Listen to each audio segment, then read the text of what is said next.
Sup everyone, I'm Alex. You know, the Equestria Girls franchise has certainly been a fun ride for me. From the very beginning it managed to grab my attention, with the story it had to tell, and the characters it followed. However, not everything is perfect. You see, while I love these movies, I can accept the fact that they aren't masterpieces, but also that they are far from being cinematic disasters. There are flaws in these stories, and I won't deny that. But I believe in the potential they have, but most importantly the potential wasted.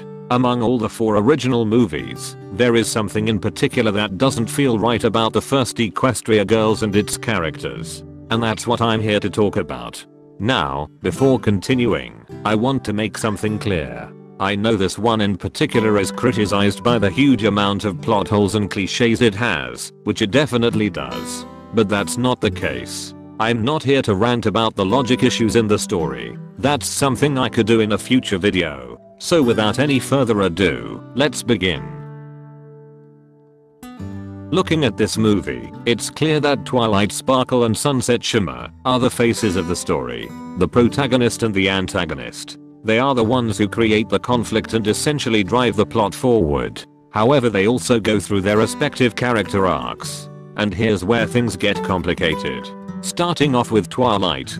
In the first act it is established that she's recently been given the title of princess and acquired a pair of wings. However, she's not used to them yet and thinks that she's not ready. Everything changes when entering the human world to retrieve her crown. She's forced to face these obstacles by having to become the princess of the full formal and getting used to a whole new body. By the end of the movie she has accepted her role as princess and got used to herself. Nonetheless, there is a problem here.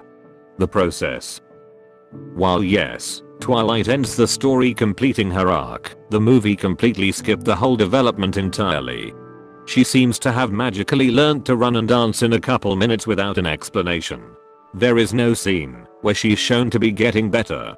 She never realizes she is a good princess until it is conveniently spelled out for her in an out-of-character exposition line, instead of this epiphany coming from within herself. She doesn't grow to understand she's a princess, she just instantly does. The story presents the 2 extremes of Twilight's arc, but is missing the part that ties them together. The problem with Sunset Shimmer is a little different, but still the same at its core. Her character goes through an arc where she essentially changes sides. From the beginning she's selfish and arrogant, and ends up lonely and lost. But again, where is the change? Up to the climax there is no sign at all that Sunset might be able to be reformed. It's not until she's defeated that she's a completely different character we've seen so far in the story. In a split second, Sunset regrets everything she's done without showing why she suddenly has a change of heart. It's moments like these that hurt the character because their sudden change doesn't make any sense and can feel forced. What happens here is that there is a payoff to a setup that never existed in the first place. To be fair, antagonists aren't obligated to change. They can be static and solely serve as an opposition to the main character.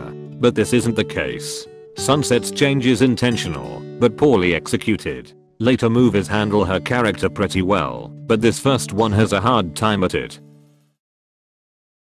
Equestria Girls fails to show both Twilight and Sunset's growth throughout the movie. It surely presents the beginning and the end of their journey, but never shows the middle. Imagine counting to 10. You start off with 1, then 2, then 3, but suddenly you're already at 10. While yes, you did finish counting, you missed 6 numbers in between. And you know something's off. And looking at this story-wise, those 6 numbers are the missing middle parts. In our case, the characters did reach the end of their respective arc, but we as the audience don't feel it, because the actual struggle and development that made it possible to get there doesn't exist. But how can we fix this? Well, show Twilight struggling to not let Sunset's words of discouragement stop her from trying to fit in. Have her practice in the library and fail. Have her score a goal against Rainbow, yet still lose the match. This way she may not have won, but made progress nonetheless. Let Twilight at first turn down the idea of the cafeteria plan, because she doesn't feel ready. Make it so that her friends are the ones who push Twilight to do it. Have her finally embrace her body in the cafeteria. Maybe she starts off almost falling to the ground, but she's catched by her friends, and later on encouraged to dance, making her realize she always had control over her body. She just needed to believe in herself. Have Twilight initially reject her role as princess, because she doesn't feel worthy of it, thus not wanting the crown, but as she's forced to take it back, she starts to understand the importance it carries. Throughout the story she slowly grows to act more and more like a real princess by helping her friends reconcile it, especially after the cafeteria song, where she brings the whole school together. But Twilight keeps denying these hints. It's when she opens up to her friends, she expects to be rejected, but to her surprise, they stay by her because of everything she's done to make a difference, regardless of where she comes from. This would make her more confident in herself, but still doubt about being worthy. But once she wins the crown, this is the undeniable proof that she's ready to be a princess, and she finally accepts it instead of Celestia telling her, because it's something Twilight has to learn for herself. On the other hand, show that Sunset can change, a crack in her character, a reason that explains why she's evil. Give a setup that leads to Sunset's change of heart. Like Celestia, maybe before Twilight, she wasn't very supportive of her students, because she was too caught up in the thought of Luna being banished at that time. This led to Celestia not being able to truly open up to Sunset, who just wanted to have someone she could trust. As time passed, she grew insecure and hateful towards Celestia and her lessons of friendship, as a result of feeling worthless in the eyes of her teacher. It was after Sunset fled to the human world that Celestia understood her mistake and changed for the better, like we see with Twilight in the show. Because of this, by the time of the events of the movie, Sunset believes she can be a better ruler, and thus she wants to take over Equestria out of revenge. Maybe in the dark hallway, Sunset has the upper hand most of the time, until Twilight mentions that Celestia did, and still does care for her. The memory of her would hurt Sunset, while also revealing to Twilight that she's not 100% evil, and is just caught up in her past, just like Celestia was. This way Twilight has a reason to forgive her later on in the movie.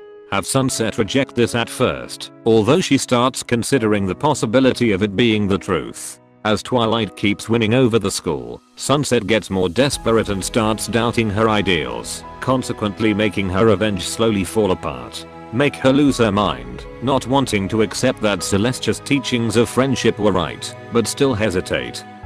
At the end, when she's defeated, she realizes she's been living a lie she told herself.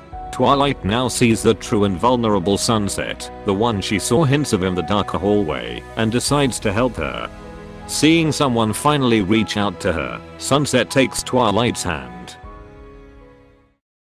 In summary, you could say they are just unfinished. Show the process and the change. Build the characters, instead of changing them out of thin air. When showing the growth of the characters, one can make their journey way more satisfying and cohesive. Just a few tweaks, and some added seconds of screen time would have made a huge difference. But that's still my take on this. If you got your own one, I'll gladly read it in the comments. So until next time, have a great day.